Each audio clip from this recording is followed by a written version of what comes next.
Are you constantly seeking reassurance in your relationships? Do you find it hard to trust people? Do you find it hard to open up and speak your truth? This is a need for safety and security. As children, when we don't feel safe and secure, we're constantly seeking outside ourselves for that. So that constant need for reassurance and confirmation comes from that need for safety again, comes from that need to feel stable and secure because we've never felt that before. My name is Angela Cleary. I'm a feminine empowerment coach. I specialise in healing after narcissistic abuse, and I also offer twin flame and spiritual guidance. This is the thing, we don't even realise this. We're constantly seeking outside ourselves for validation. We're constantly seeking outside ourselves for reassurance, especially when it comes to relationships or new relationships. We find it very difficult to trust and open up to our truth. And this is that feeling of insecurity. We have this deep-seated feeling of unsafety because we've never truly felt safe.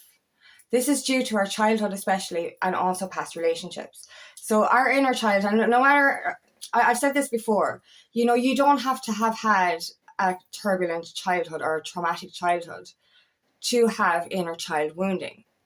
So any simple thing, because abandonment can come in many different shapes and sizes. So you could have had both parents present at home, but they might not have been able to give you the affection you needed. They might have been overly strict, or they might have had substance addictions like alcohol abuse or drug abuse. That's a form of neglect as well that can make you feel abandoned and unsafe. Any kind of arguments in the home can make you feel unsafe. So there's many different things that will trigger that fear of unsafety, that fear of abandonment, that fear of rejection. So you can look back on your childhood and there will be many different things where you might have felt unsafe. Even the simple thing of getting lost in the shop for 5 minutes, that can leave a lasting wound within you.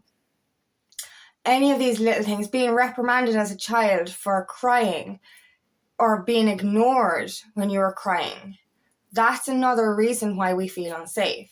And for me personally, I've got many issues that have made me feel unsafe, and I was kind of going through these things yesterday.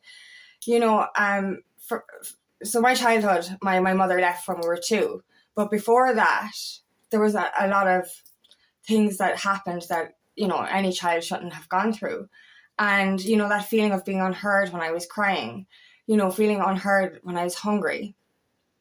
These are all things that led to me feeling unsafe. But then I was remembering again then my teenage years, and my teenage years I felt so unsafe. And this is the thing, I'll describe this, I don't know why this is connected to this for me, but as a teenager, teenagers rebel. Children can have bad behavior, and we're very quick to reprimand. We're very quick to blame the child. But why is that child acting out of order? Because they don't feel safe. They don't feel validated. Now, I rebelled as a teenager because I grew up in a toxic masculine household. My mother was gone. I was a child, transforming into womanhood with no proper female role model. That's fucking scary. No wonder I took drugs and fucking, rebelled. But what did I get in return for rebelliousness? I got punishment. So that led to me feeling even more unsafe, feeling like I didn't even belong in that home. And these are the things that we can go through when we're younger to make us feel unsafe. And that makes us seek that validation outside ourselves in relationships. That need for reassurance, that confirmation. Does that person like me? Can I trust that person? And we're reminded over and over again that this world is unsafe. And it's funny because it's not funny. I don't know why I say that. I was in toxic relationships. I was in an 8-year narcissistic relationship, and I was in another toxic relationship for 1.5 years, both in my 20s. And I've said this before. I was in,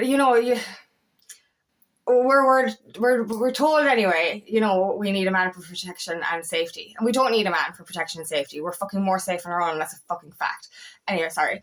But literally, you have this belief that you're supposed to be protected by your parents, protected by your partner, feel safe. And it's not even protection. We don't need protection. We can build our own fucking fires. Sorry, but Jesus.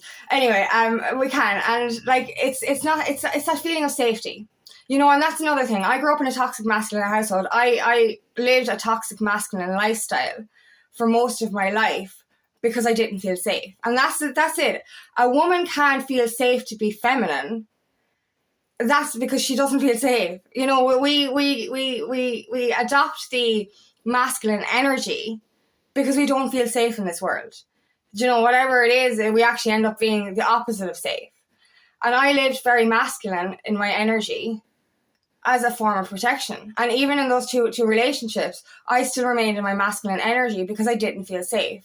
And some of the worst things happened to me in both of those relationships because my partner didn't make me feel fucking safe. And that's something that scares me because I actually, you know, I was living in a house with a person and I felt unsafe. And the worst thing happened to me because of that unsafety. Whereas I've lived on my own now for 7 years and I feel the safest I've ever felt. But yet I don't feel safe when it comes to relationships.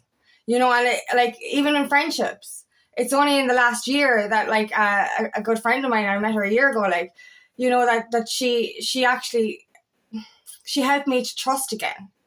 And she helped me to trust my other friends, you know, more than I did as well. Because I had this barrier of protection up because I didn't feel safe. And that's the thing, we as children and, you know, in later life, we have this defense mechanism. We put this shield around us. And it's from a very young age. You know what I mean? You literally close up. You're like, the whole world is not safe. If my own family doesn't make me feel safe, how the hell am I ever going to feel safe by anyone else? And that's a fact. And, you know, it's really hard because those relationships that I got into never ever felt that safety. And like, it's only now that I'm coming into my feminine energy because I feel safe. And I feel safe because I've no one around me. Isn't that the fucking weirdest thing you'll ever hear? I feel safe because I've no one around me. Because no one can hurt me. And that's a scary thing to be in because we're reverting back to that childlike state. It's like, if I don't let anyone in, no one can hurt me. You know, I can feel safer on my own because I feel so unsafe in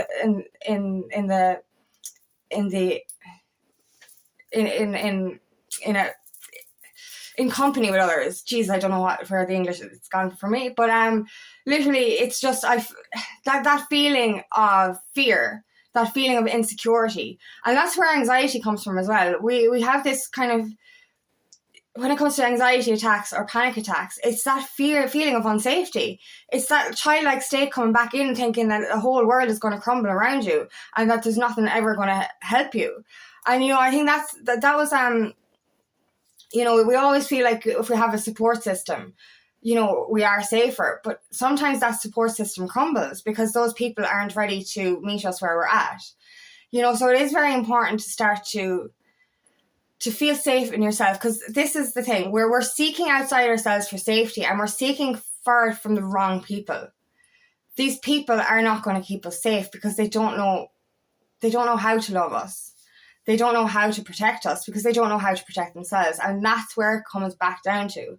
We're seeking outside for something that's already within us. And that's the thing. You know, I feel safer than I've ever felt because I'm on my own. And I know that sounds so sad, but it's actually quite empowering.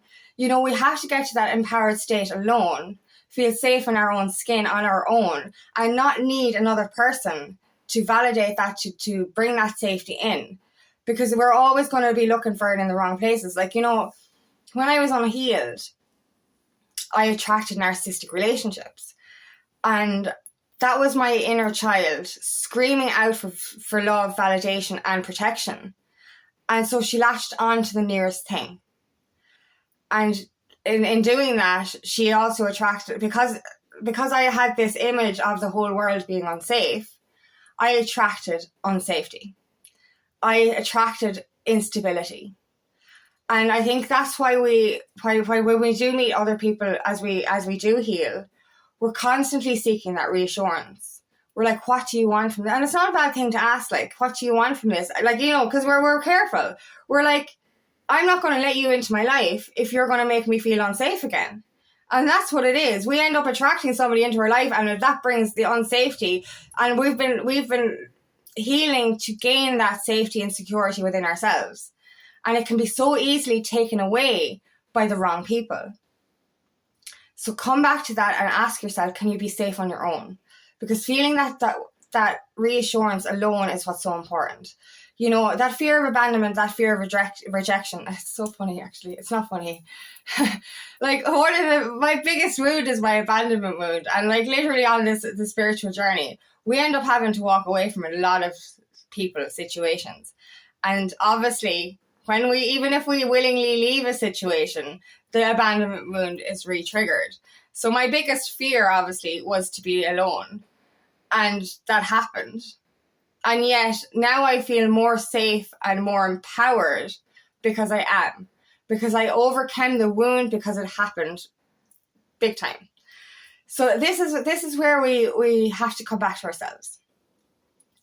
Understand that safety is not going to be found outside of us. We don't need a man to protect us, or a woman, or whatever it is, whatever partner you have. We don't need another person to protect us.